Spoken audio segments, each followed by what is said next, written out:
Magandang araw po sa lahat. Isa din ba ang iyong national ID, ang nabubura ang picture or nafi-filled up ang photo? Ngayong January ay naglabas ng announcement ang Philippine Identification System para sa mga nais mag-replace ng PhilID na may filled up photo.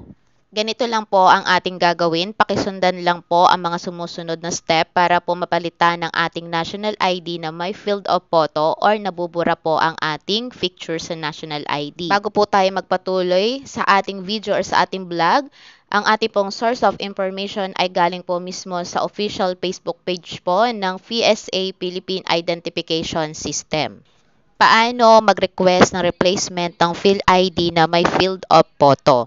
So, una po natin gagawin ay dadalhin po natin ang ating PhilID or national ID na may filled up photo o nabuburang photo sa pinakamalapit na PhilSys registration centers. Next, i-present lang po natin sa screener ang PhilID na may filled up photo at mag-fill out ng request form para po sa replacement.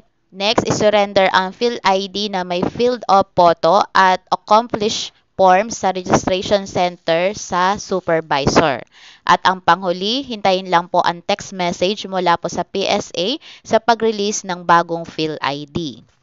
Ang replacement ng PhilID or National ID na buradong ID picture ay libre po ito o walang bayad.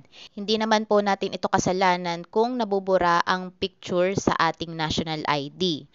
Alam kong itatanong nyo sa akin to, kailan kaya ang dating nito in case na maisurrender po natin yung mga nabuburang ID picture para po mapalitan ng bago.